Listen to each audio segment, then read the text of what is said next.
Doctora, pues bueno, hay mucho de qué hablar, pero sin embargo vamos a meternos en materia en cuanto a lo que es tu parte, que es la ejecución penal. ¿Y qué es la ejecución penal? Para empezar, ¿qué significa ejecución penal? Ejecución penal, como su propio nombre lo dice, es ejecutar las penas. Pero no solo eso.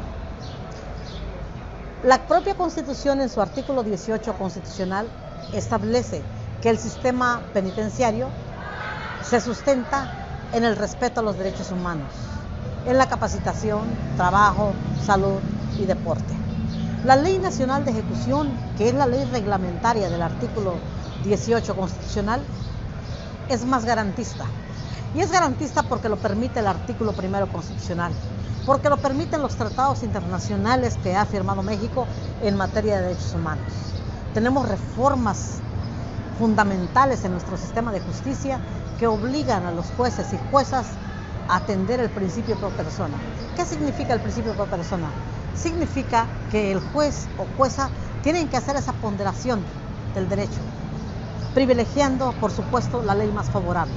Luego entonces se tiene que atender a la integración de la ley, aplicando y hacer esa confronta entre los tratados internacionales que firma México, entre la Constitución, entre la Ley Nacional de Ejecución, que es, repito, la ley reglamentaria en materia de ejecución penal. Luego entonces, en materia de justicia, hubo esa reforma constitucional en materia de ejecución penal que permite precisamente que exista una vigilancia en materia de ejecución penal a partir precisamente de la reforma, que una vez que un juez dicte una sentencia de condena, haya una supervisión por parte de un juez de ejecución. Anteriormente, cuando se dictaba una sentencia, se ponía a disposición al sentenciado del Poder Ejecutivo. El Poder Ejecutivo tenía la facultad, en su caso, de conceder o no un beneficio, dependiendo obviamente de las condiciones reglamentarias que establece su legislación en turno, técnicamente atendiendo al principio de la ley y el espacio. Sin embargo, a partir de la reforma constitucional en materia de ejecución penal, nace la figura jurídica del juez de ejecución, que se encarga de vigilar que la sentencia se ejecute en los términos que fue dictada por el juez de control y de enjuiciamiento penal o del juez tradicional. En diferentes estados del país existen regulaciones diferentes. En el país nos encontramos reguladas por una ley nacional que aplica a partir, obviamente, de la vigencia de la ley nacional del 17 de junio de 2016. Sin embargo, cada estado tiene su código penal que tiene sus leyes sustantivas y que, por supuesto, también se van a aplicar en materia de ejecución penal. Significa entonces que un juez de ejecución penal tiene que atender bajo los principios de invariabilidad de la cosa juzgada, no cambiar, no modificar, respetando siempre los derechos de las personas, del sentenciado, pero también de la víctima. No conceder un beneficio en detrimento de la afectación de la víctima. Luego entonces, los jueces de ejecución tenemos esa obligación de vigilar que se cumpla esa sentencia, pudiendo modificarla, sí, con los ajustes razonables que permite la ley. Pero esos ajustes razonables no son discrecionales. Esos ajustes discrecionales tienen que ver precisamente con los derechos tanto de la víctima como del sentenciado. Luego entonces, esa vigilancia por parte de un juez de ejecución se amplía, no solo a atender a los derechos de los sentenciados, sino también de la víctima. No solo los derechos de los internos que ya tienen una sentencia de condena, sino también a las personas que ingresan al centro de reclusión. Cuando una persona entra a un centro de reclusión, entra con un título ejecutivo, un título que se llama auto de formal prisión en el sistema tradicional o auto de vinculación a proceso en el sistema de oralidad, y en su caso una sentencia de condena. ¿Qué se busca? El Estado tiene interés en atender a las personas que se encuentran privadas de su libertad. ¿Por qué? Porque fueron personas que efectivamente cometieron un delito, que efectivamente se les dictó una sentencia, pero ya el juez se encargó en su momento de dictar una sentencia de condena. No se puede ir más allá, no se puede hacer extensiva la sentencia que ya se le dictó. En su caso, corresponde entonces al juez o jueza de ejecución ejecutar la pena, vigilar que los derechos que le asiste la Ley Nacional de Ejecución se cumplan en el centro. Se busca transparentar lo que se hace en las cárceles. Se busca que se dignifique a las personas privadas de su libertad en su trato, sin discriminación por su raza, por su color, por su creencia, por su clase social. No se permite entonces la discriminación. La Ley Nacional de Ejecución se rige bajo los principios rectores del sistema de oralidad, pero también por los principios que establece la Ley Nacional de Ejecución, que se traducen precisamente en el principio básicamente de la dignidad. Finalmente, una persona que es sentenciada y que se encuentra interna en un centro de reclusión no pierde sus derechos humanos. Tiene que respetarse su derecho al alimento, su derecho a la salud, su derecho al deporte, su derecho durante el tiempo que se encuentre privado de su libertad. Y eso es importante. ¿Por qué? Porque de esa manera la autoridad penitenciaria, que es el director del centro, tiene precisamente el control del centro. Un centro debe de atenderse bajo los principios de reinserción social, que son las autoridades penitenciarias que tienen esa función de custodia. Es importante también mencionar que por supuesto tienen derecho, pero también tienen obligaciones. Pero lo que se busca por parte del Estado es recuperar su dignidad perdida. ¿Para qué queremos un interno que después de que purga una pena de 5, 10, 20 años salga a delinquir? El Estado tiene que dotarle de instrumentos de transformación que permita tener una vida correcta, adecuada, saliendo de prisión. Obviamente esa no es la panacea del siglo, pero yo creo que lo que inspira al Poder Judicial y en particular el sistema de penitenciario es que precisamente los internos en esas 4 paredes, en esas celdas, tengan esa posibilidad de reflexionar y que con toda la preparación que tengan dentro del centro, el día que aspiren a gozar de su libertad, de donde una vez estuvieron, sea con herramientas de transformación que les permita tener una vida digna, una vida decorosa, una vida de respeto, que no representen un riesgo para la víctima, para los testigos, para las personas que participaron en el procedimiento, ni para la sociedad en general. Tenemos también que cambiar esa cultura, la sociedad, de que un interno, primero, tenemos que darle la confianza y la oportunidad de que se reintegre socialmente en la sociedad. ¿Cómo podemos aspirar a una vida de paz y de tranquilidad si la misma sociedad los rechazamos? Son personas que se equivocaron, sí, pero ya compurgan su pena, ya pagaron por lo que hicieron. Y la verdad, la vida en las cárceles es muy complicada, es muy difícil. No solo pierden su libertad, pierden otros valores, pierden otros derechos de manera transversal, pierden a su familia, pierden su honra, pierden su dignidad, que son culpables, sí es verdad. Muchos de ellos son culpables, pero también pierden más allá de su propia libertad. Pierden la oportunidad de ver crecer a sus hijos, pierden la oportunidad de ver partir a sus seres humanos. Sin embargo, la Ley Nacional de Ejecución es garantista. El juez de ejecución viene a atender el lado humano de la pena. Finalmente no podemos pasar desapercibido que las personas sentenciadas también tienen un corazón, también tienen pensamiento, que debieron de ocuparlo en su momento antes de cometer un delito, es verdad. Pero reitero, las penas no son extensivas y se deben de atender exactamente al justo título por el cual reingresan a un centro. Dentro de las preguntas que me comentabas, para lo que sirve y qué es la ejecución penal, ¿quién se encarga de vigilar como tal entonces la ley, doctora? Con la implementación de la Ley Nacional de Ejecución que deviene de la reforma constitucional, quien se encarga de ejecutar la Ley Nacional de Ejecución son los jueces y juezas del país, independientemente del fuero federal o del fuero común. La Ley Nacional de Ejecución se implementó para ambos fueros. Luego entonces es una ley general, es una ley de carácter general. Muy bien. ¿Qué novedades tiene entonces? Porque escuchamos mucho estos beneficios que tienen, que pueden tener ahora los internos sentenciados. ¿Qué beneficios tienen que les da la ley de ejecución? Bien. Hace un momento yo les comentaba que esta ley es muy garantista. Y sí, efectivamente, es muy garantista. Garantiza un derecho, contiene muchos derechos que establece a su favor la Constitución, los tratados internacionales, la Ley Nacional de Ejecución, los códigos penales de los estados federales y en este caso locales. Y los beneficios, hablando de beneficios, debo decirlo, no son absolutos. Una cosa son derechos y otra cosa son beneficios. Los derechos no están a discusión, los derechos están contemplados en la ley.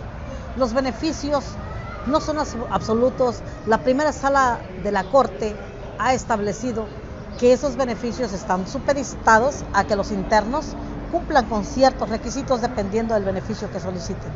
He de comentar que la Ley Nacional de Ejecución establece primordialmente 3 beneficios. Son los más socorridos para solicitar en los juzgados de ejecución a nivel nacional, que es el beneficio condicional. Es un beneficio que se concede, como su propio nombre lo dice, con condiciones a una persona que ha compurgado más del 50% de la pena, a diferencia del beneficio de la libertad anticipada, que requiere una compurga de pena de hasta el 70%. ¿Cuáles son los requisitos para una y para otra? Son los mismos a diferencia de la temporalidad, del 50 y 70%. Se requiere que el sentenciado no haya cometido un nuevo delito, que no esté procesado por un nuevo delito, que no esté condenado por otro delito, que no tenga un antecedente penal, ya lo dijo la Corte también en otra tesis, que no importa la temporalidad en que haya sido condenado. Así haya pasado un año o haya pasado 20 años, si hay un antecedente de una condena, es un requisito que debe de cumplir el sentenciado, lo que implica que si tiene un antecedente, pues obviamente ya no aplica un beneficio. Por otro lado, otro de los requisitos es precisamente que tenga buena conducta en el centro. ¿Cómo se va a determinar si tiene o no buena conducta? Bueno, en los centros de reinserción social, al ingresar una persona con un título, ya sea un auto constitucional o una sentencia, el director del centro tiene que integrar un expediente donde se establece obviamente el título ejecutivo con el que entró, sus datos personales, anexarlo a la carpeta si ya tiene otra, sus datos y ficha sinaléctica y hacer una integración. Y en ese expediente debe constar si el acusado tiene o no un correctivo disciplinario, un tema relativo a un procedimiento donde se le haya resuelto la imposición de una medida disciplinaria, de una sanción. Si en su expediente obra una sanción disciplinaria o un correctivo impuesto por el comité técnico del centro, obviamente es un requisito que ya no estaría cumpliendo el interno. Por otro lado, si el interno es condenado a una multa y no la paga, por supuesto también que no cumpliría el requisito. Multa, ese es otro requisito. Se requiere que pague la multa cuando ha sido condenado a ello. Se requiere que el plan de actividades que se le formó cuando ingresó al centro lo cumpla. Dedicándose a una u otra actividad, la debe de cumplir. Si tenemos informes del comité técnico de que no cumple ese requisito, no estaría cumpliéndolo y como tal, basta con un requisito que no cumpla para que no se le conceda. Y uno muy importante, que tiene que ver precisamente con ese reclamo de justicia de la sociedad, muy acertado. ¿Por qué? ¿Por qué muy acertado? Porque en ejecución penal, como su nombre lo dice, ejecutamos las penas. Ya se buscó un culpable, ya se buscó la verdad, ya se encontró al culpable, ya se rompió el principio de presunción de inocencia del sentenciado. El Ministerio Público logró romper ese principio de presunción y como tal ya se impuso una condena. Y también se busca no solo la verdad, sino se busca el pago de la reparación del daño. Entonces, en ejecución penal se buscó la verdad, se procuró al inocente, se encontró al culpable y se condenó y se ordena la reparación del daño. El tema muy importante es que la reparación del daño debe cumplirse por parte del sentenciado. Y la reparación del daño con estas reformas constitucionales es una reforma integral. La Ley General de Víctimas, que atiende precisamente ese derecho de la víctima de esa reparación integral, requiere que la cumpla el sentenciado. Y si es uno de los requisitos, además de estar pagada, la libertad del sentenciado no debe representar un peligro para la víctima, no debe representar un peligro, no debe de haber un riesgo y ese riesgo debe ser objetivo. ¿Qué sucede en muchos de los casos? Sucede que cuando piden un beneficio, se dicta un acuerdo donde se les informa a las partes, Ministerio Público, director del centro, asesor jurídico, te informo que la persona sentenciada está solicitando un beneficio. Te pido informe, director del reclusorio. Infórmame cuáles son los antecedentes de esa persona. Infórmame cómo está su expediente.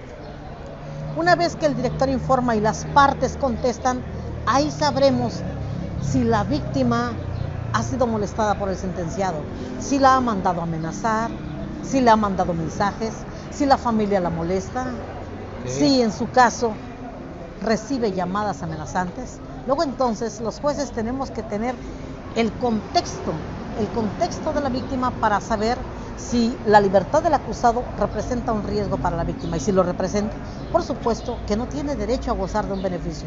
Es un beneficio, tiene derecho a solicitarlo, pero no es un derecho absoluto. Tiene derecho a solicitarlo, pero eso no es un derecho que se le tenga que conceder.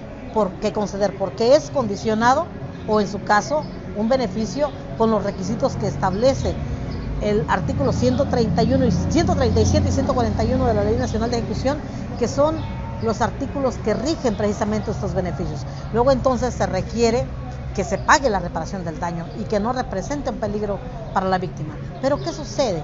Que si el interno desde el centro le está mandando mensajes amenazantes, le está mandando mensajes por teléfono, por celular, por medio de su familia, con otras personas, obviamente la víctima lo que tiene que hacer es a dar una asesoría adecuada a la víctima para que denuncien lo correspondiente y obviamente se judicialice. ¿Qué significa eso? Significa que se requiere que en la carpeta de ejecución conste esa información para que cuando el sentenciado pida un beneficio se le diga: usted cumple con este beneficio 1, 2, 3, 4, 5, 6, pero no cumple el séptimo y por tanto no se hace merecedor a ese beneficio. Otro de los beneficios es el beneficio de la sustitución de la pena. ¿Qué significa sustituir la pena? Significa modificar la pena. Hace un momento yo decía que no se puede modificar. Se tiene que ejecutar bajo el principio de invariabilidad de la cosa juzgada, con los ajustes razonables y las exigencias que establece la ley. Se puede modificar bajo estos beneficios. Cuando se sustituye la pena es porque precisamente hay otros medios menos lesivos que la cárcel para el sentenciado en estos supuestos. Cuando la persona es una persona que por su senilitud, o sea, por su mayoría de edad, o en su caso por su grave estado de salud, la pena es menos relevante. ¿Qué edad sería? La ley general de atención a los adultos establece una edad de 65 años y la ley general a nivel nacional establece 60 años. 60 años en adelante ya pueden empezar exactamente. a soltar. ¿Ok? Y también cuando están enfermos. En una enfermedad terminal, ¿no? O grave. Así es. Otro de los supuestos es cuando es el principal o principal cuidadora de un menor de edad. Si una persona tiene un hijo o hija menor de 11 años y no tiene abuelos, no tiene hermanos, no tiene esposo, no tiene esposa, ¿quién cuida a ese menor? Lo que se atiende entonces es a un derecho del menor. Un derecho del menor es un supraderecho. ¿Qué significa? Que se hace una ponderación entre el derecho de un adulto y el derecho de un menor. Y subsiste como supraderecho el derecho de un menor. La Convención de los Derechos del Niño precisamente establece que los menores tienen derecho a ser felices, tienen derecho al libre desarrollo de su personalidad, tienen derecho a atender a este principio, al interés superior de la infancia. Luego entonces, si una persona sentenciada es la única cuidadora de un menor, la ley nacional es flexible en ese sentido de que para atender al hijo o a la hija puede concederse o sustituirse esta pena. Se está privilegiando la vida de una persona, se está privilegiando un menor que tiene derecho a la educación, que tiene derecho a vivir en familia, que tiene derecho a vivir con un padre o con su madre. ¿Por qué? Porque ¿qué pasaría de una persona que no tiene nadie quien lo guíe en su vida? Estaríamos arrojando prácticamente a esta persona a una sociedad sin herramientas, sin educación y obviamente su vida pues no sería productiva, sin pensar que puede agarrar un camino equivocado. Doctor, y cómo cumplen estos beneficios? Bueno, ok, vamos a explicarles también, porque a lo mejor se entiende que es una solicitud dentro del cerezo que están purgando ya su pena. ¿Cómo lo solicitan realmente? Porque aquí entendemos que es ante el juez de ejecución. En este caso, tu figura que es jueza de ejecución penal. ¿Cómo hacen esta solicitud para aquellos que tengan algún, pues ahora sí que alguna persona, un familiar, amigo, conocido, que está compurgando una pena de prisión, y pues bueno, que ya tengan el derecho, bueno, puedan pedir ese beneficio? ¿Cómo lo solicitan y cómo llegan contigo? Bien, debo decir, antes de contestar esta pregunta, debo decir que los jueces nos debemos regir bajo el principio de imparcialidad. ¿Qué significa? Significa que las decisiones de los jueces deben de ser precisamente sin afectar ni a una ni a otra parte fuera de la legalidad. Para que una persona pueda solicitar un beneficio, se requiere un escrito por parte del solicitante, que puede ser el sentenciado o puede ser la defensa particular o una defensa pública. Cuando se pide este beneficio se le dice: juez, soy una persona que estoy sentenciada a 20 años, por ejemplo. Sí. Estoy sentenciada por un delito de homicidio. Okay. Ya tengo más del 50% de la pena. Ya tengo 10 años, un mes, 11 años, 12 años, 13 años. Se ha comportado bien. Exactamente. Te anexo una constancia de buena conducta expedida por el director del centro, donde dice que me porté bien. Te exhibo un plan de actividades que ya obra también en la carpeta de ejecución, que obra que yo también he cumplido con el plan de actividades. Que trabaja dentro, que está estudiando. Así es. Te exhibo una ficha de depósito de que yo ya pagué la multa a favor del Fondo Auxiliar para la Administración de Justicia del Estado. Te exhibo también un convenio que ya hice con la víctima, o un pago que ya hice en determinada institución bancaria a favor de la víctima. Luego entonces te informo también, no tengo ninguna sentencia. Te ofrezco la situación jurídica de mi ingreso al centro. El centro tiene mi expediente y ahí dice que no tengo ninguna sentencia de condena. Ahí dice que no tengo ningún auto de procesamiento. Luego entonces yo no he molestado a la víctima.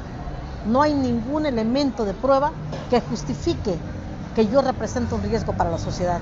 Te pido, juez o jueza, que me des mi libertad, que tengo derecho a mi libertad, porque reúno los requisitos de ley. Cuando se recibe ese escrito, se hace una valoración. Si está bien planteada, se acuerda y se le da trámite.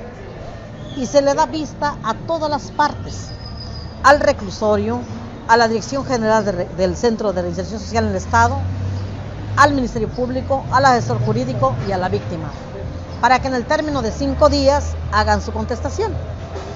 ¿Qué pasa si no está bien planteada la solicitud?